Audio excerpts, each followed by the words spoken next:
Demon Pig's body is shaking with fear, and he questions Elizabeth and Lin Ping about their reasons for supporting the church orphans. He's perplexed by a sudden sense of nervousness when facing them. Lin Ping, realizing negotiations might not work, proposes a deal to Demon Pig. He suggests paying for protection, asking how much money Demon Pig wants. Demon Pig, eager for an opportunity, nervously quotes 10 gold coins for 2 months. Elizabeth, also hearing their conversation from the sidelines, laughs and says, "A mere 10 gold coins, making a big fuss. Utterly foolish." Lin Ping gets really surprised. He comes close to Elizabeth and asks, "By the way, Elizabeth, you must have a lot of gold coins, right?" Elizabeth gets really happy after Lin Ping praises him. He says that he has so many treasures that he can't count them all. After hearing this, Lin Ping gets really surprised. He asks Elizabeth, "How about lending me some? I'll sell the vegetables from my home and pay you back later." However, Elizabeth is not happy with Lin Ping's idea. He doesn't want to sell his precious vegetables for just mere 10 gold coins. He says Lin Ping is an idiot, asking to use his food to exchange for those useless things. That won't do.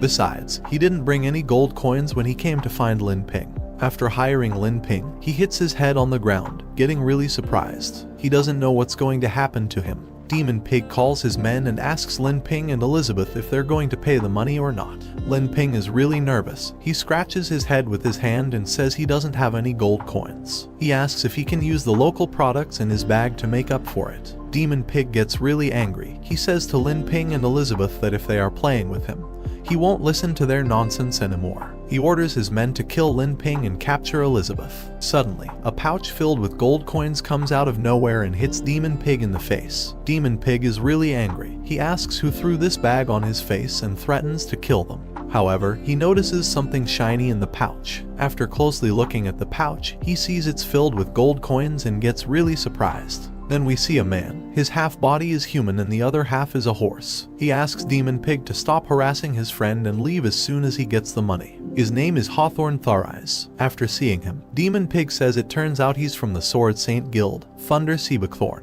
After realizing that he is a really powerful and famous adventurer, Demon Pig says he will give him some face. After getting the money, Demon Pig says to his men, "Let's go." But before he goes, he gives a warning to the little girl that he won't be this lucky next month. After Demon Pig leaves, Lin Ping helps the little girl. The little girl thanks Lin Ping for helping her in this situation when no one else wanted to. Lin Ping is really happy. After seeing that she is okay, Lin Ping also thanks the adventurer for helping them and offers some fruits. If he doesn't mind, please accept it. With a humble smile, Thunder says to Lin Ping, "You don't need to worry, it's a trivial matter." He turns to Elizabeth and says, "If you're willing, I'd like you to partner with me on something.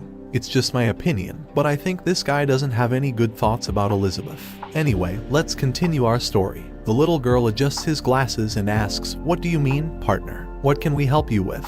He says with a suspicious smile, "Let's go somewhere else to talk. If this works out, I think it can also solve our financial problems." Elizabeth folds his hands and says that he is not interested, asking Lin Ping to go. Lin Ping begs Elizabeth not to leave, emphasizing that he just helped them out. "Let's at least see what they have to say." "Okay." Little girl younger siblings asks him, "Sister Annie, are you going out?" They are worried about their sister because if she gets in trouble again because of them.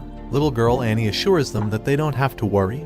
He will be safe. He asks them to go back to the church first. He'll be back soon. When they are about to enter the pub, Horseman asks them, "Once you enter the tavern, stay close to him. You don't know what will happen." When they enter the pub, everyone stares at Elizabeth and Lin Ping. One of the men asks Elizabeth, "Hey, babe, the men around you look like trash. Want to come over here instead?" Lin Ping and little girl know that if they do this, Elizabeth will kill everyone here. After hearing this, Elizabeth's eyes are glowing red. He is really angry and releases his killing intent, asking that man to say that again. After seeing Elizabeth's killing intent, the man who commented on Elizabeth gets really scared.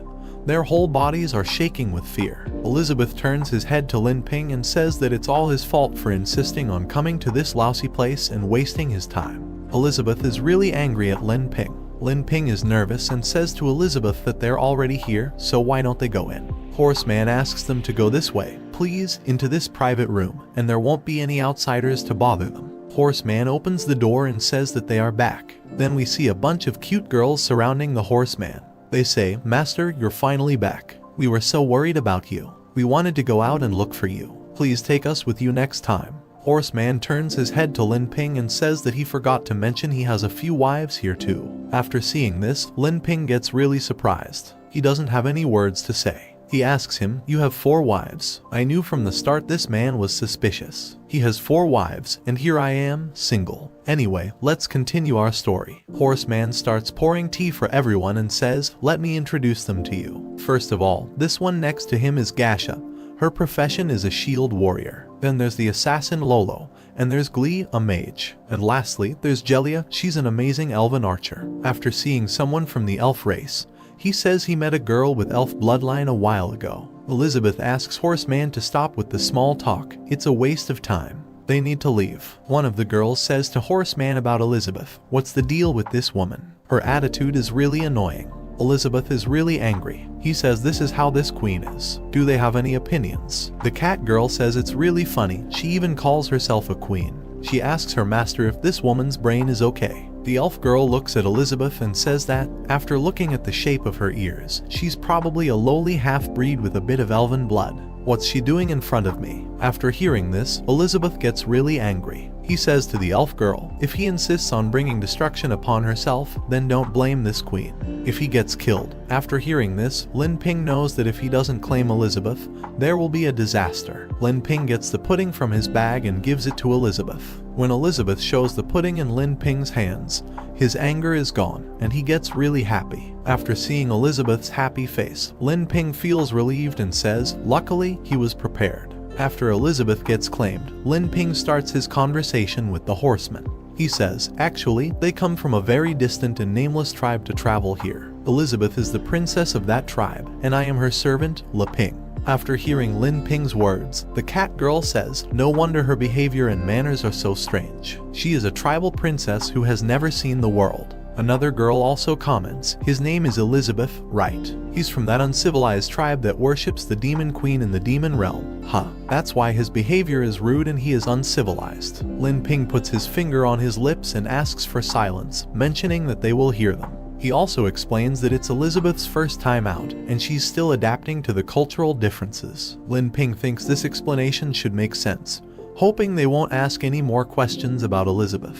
The horseman claims everyone and asks them to get back to business. He expresses his desire to invite Elizabeth and Lin Ping to join his team in exploring a dungeon for treasure. However, the horseman is uncertain about the terrifying demonic power emanating from Elizabeth earlier, wondering if she might be from the demon race. Lin Ping then asks the horseman about the treasure dungeon, seeking a more detailed explanation. He also turns to the little girl Annie, asking if she knows what a treasure dungeon is. Annie answers Lin Ping's question and explains that treasure dungeons are said to be magical spaces set up by ancient powerful beings to hide valuable things. These dungeons are usually well hidden and very dangerous places. After hearing Annie's explanation, Lin Ping gets an idea of what the treasure dungeons look like. The horseman mentions that he also spent a lot of effort to get news of this treasure dungeon. However, the condition to open the barrier is that the number of people has to reach 8. If there aren't enough people, they can't enter the dungeon. Le Ping says that's why he is looking for us to make up the numbers. Little girl Annie starts counting to see how many people they are. After she finishes, she starts crying because she is the 8th member of this party. She asks the horseman with a crying face if she cannot go with them. Le Ping is really confused. After seeing Annie, he asks her what's wrong. Treasure dungeons seem to be precious, shouldn't he be happy to go? Elizabeth doesn't pay any attention to them. He is eating his pudding without any worry. Little girl Annie turns her head to Le Ping's side and says, Brother Le Ping, you don't know. Treasure dungeons are usually very difficult, and he is just a mere 4-star magician. If he goes, he will probably die. People don't know how the power level works in the demon world. Let me explain this for you. There are 10 types of magic power level references: Magician, Mage, Grand Mage, Demon Spirit, Great Demon Spirit, Demon Sect, Demon Sovereign, Demon King, Demon God. Magic power level can be used as one of the reference standards for strength. Le Ping scratches his head and tells Annie that he doesn't know much about magic levels in this world. The horseman reassures Le Ping, saying he just needs to help him meet the number of people condition. The battle inside will be left to them. The treasure he'll get in the end will not be less than theirs, estimating at least a few tens of thousands of gold coins. One of the horseman's wives mentions that their master single-handedly repelled several dark apostles who wanted to take Jelia a few days ago, demonstrating his strength. Little girl Annie gets really happy hearing this, realizing they can get tens of thousands of gold coins from the dungeon. With that amount of money, they can solve the church's financial problems without any issues. Leping asks Elizabeth to help them make up the numbers to solve their financial problems. Elizabeth, while eating his pudding, doesn't pay attention to Leping's words and says, "Fine, I don't have any problem. Please don't bother the queen from enjoying the delicious pudding." After convincing them, the horseman asks one of his wives to get the crystal ball. She takes the crystal ball from his bag and places it on the table. Leping is really surprised after seeing this crystal ball, not knowing its purpose. The horseman explains that he will show Leping how to use it. Placing his hand on the crystal ball, a bright light comes out, and he says it's Glee's magic measurements crystal ball. Putting his hand on it will measure his magic level. He takes his hand off the crystal ball, and his magic level shows on the crystal ball, registering at 8,769. After seeing this, Leping and little girl Annie are surprised. Leping asks if this is Glee's magic measurements crystal ball, and they just need to put their hand on it to measure their magic level. It turns out to be a crystal ball that visualizes magic levels into numbers, and 8,769 should be at the demon spirit level. The horseman also reveals that his magic level is at 4-star demon spirit, and his wives are all 4 or 5-star grand mages. Since they are going to team up, they should know each other well and cooperate better. After hearing the horseman's words, little girl Annie places her hand on the crystal ball, and it shows Annie's magic level, which is 300. One of the horseman's wives remarks that Annie had more than this value when she first changed her job. Annie is really disappointed, hearing cruel words from the horseman's wife, and starts crying. She apologizes to the horseman's wife, saying that her magic level just won't go up, she's just an average girl. On the other hand, Leping gets really excited after seeing the magic crystal demo. He says, "Let me try it too," knowing that he hasn't learned magic in these years, but as the legendary hero, his potential shouldn't be low either. With full excitement, Leping places his hand on the magic crystal. However, there is no immediate reaction from the crystal ball. Suddenly, a number shows on the crystal ball, indicating that Leping's magic level is 0. After seeing that, the horseman gets really confused. He doesn't know what happened. He has never seen something like that before. He says that even a pure martial arts user wouldn't have a magic level of 0. Leping places his hand on his forehead and explains that someone like him, who has been farming all his life, wouldn't have magic. He sits down on his chair and whispers that he's doomed to have no magic in this life because he never learned more about magic and swordsmanship. He has just been doing farming work all the time. The cat girl is really disappointed after seeing Leping's magic level. She asks him what he can do, stating that he seems to be of no help at all, just a dead weight to the team. After hearing these harsh words, Leping responds that he is good at something, farming. He mentions that he recently harvested some fruit they can try. The horsemen's wives express their disappointment, making fun of Leping. One of the girls comments that he's a typical bumpkin from a remote area, and suggests keeping the fruit for themselves. They don't think they need him. The cat girl wonders if Leping is really just an ordinary servant because he doesn't look like one. The horseman calms everyone down and asks Elizabeth, "Princess Elizabeth, you should also try it. Everyone wants to know what your magic level is." However, Elizabeth doesn't listen to the horseman's words. Leping convinces Elizabeth to cooperate with them. Upon hearing this, Elizabeth gets annoyed and says they want the queen to accompany them to play with these ignorant mortals. He places his hand on the crystal ball, and suddenly, a bright light comes out of the crystal ball, becoming so intense that no one can see what's happening. Everyone closes their eyes due to the intense light. Leping is really scared. He thought if Elizabeth's identity as the demon queen is exposed, it will definitely cause a great uproar. He asked Elizabeth to control his magic level so they will not reveal Elizabeth's true identity. Elizabeth replies that he knows what he's doing. He will not reveal his true power. Elizabeth thought it's rare to come out, so he'll play with Leping.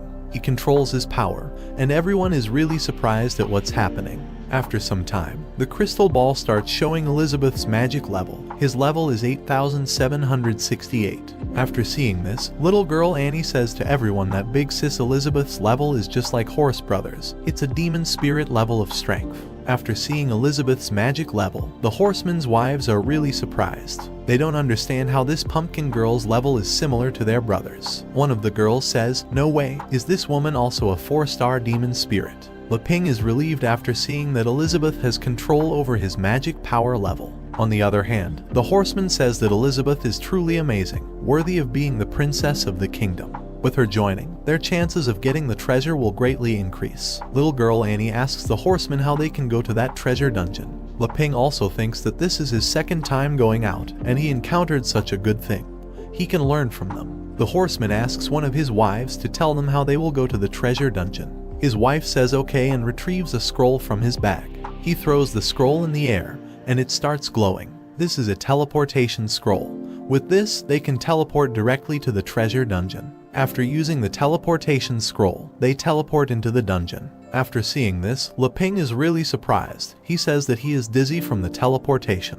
Little girl Annie gets scared after seeing an unknown aura from the dungeon. But Elizabeth does not give a care about the dungeon. He's already faced more dangerous things than this dungeon. The horseman claims everyone and asks them, let's not delay, let's go into the treasure dungeon. After seeing this, Elizabeth says that he doesn't want to go and asks Ping, let's go home. Upon hearing these words from Elizabeth, the horseman and his wives are really surprised. One of the girls says to Elizabeth, what is he playing at? He came here and changed his mind at the last minute. Is he messing with us? Another two also say, does he know how many crystals and magic power it takes to make that teleportation scroll? If he doesn't go in, don't think about leaving here either. After hearing this, Elizabeth gets angry and asks them if they have the power, why don't they try to stop him? Wanna try? Ping comes forward and says to everyone, don't be impulsive, listen to him for a moment. He has an idea. In the next moment, he starts begging Elizabeth, saying that since he came here, just take him to see it. In another instance, a little girl, Annie, asks Elizabeth, did he notice? Inside the cave, there is a magic power that is very similar to him. After hearing Annie's words, Ping thought, a magic power that is very similar to Elizabeth's. What does she mean? He doesn't get what Annie is actually saying. The horseman comes forward, pushes Ping, and asks Elizabeth that he has to trust him. No matter what danger he encounters inside, he will protect him. Please go in with me, Princess Elizabeth. I hear some cringe-worthy words. I know this man is not good from the start. Please send me some holy water in the comments so I can recover. Let's go back to our story. Elizabeth doesn't care about him. He asks Ping to follow him, mentioning that he'll play with him since he rarely comes out. Ping starts following Elizabeth without saying a word. After seeing this, the horseman grits his teeth in frustration. They start entering the dungeon one by one. Annie is really surprised after entering the dungeon for the first time. Once inside, Ping notices the dungeon barrier closing and asks if they can't go back the way they came. Elizabeth explains that in this special magic space, it's impossible to leave by transfer magic unless they are stronger than the person who set up the barrier. Unless they find the target location and meet the requirements of the barrier setter, none of them can leave. After some time, they reach the main entrance of the dungeon. One of the girls says that as long as they have the master horseman with them, they will definitely get that thing. Another girl whispers, questioning what they will do if they know about that thing. Annie overhears their conversation and asks Sister Jelia what they mean by that thing. Elf girl Jelia ignores Annie's question and mentions that it's gold coins and treasure. She reassures Annie that they won't be left out. On the other hand, Ping asks about the forks in front of them and wonders where they should go. With Elizabeth backing them up, Ping thinks it's no problem. The adventure officially begins. The cat girl asks the horseman which way they should go and if they need to split up. The horseman says they don't have to split up for the time being and asks one of the girls to use that move.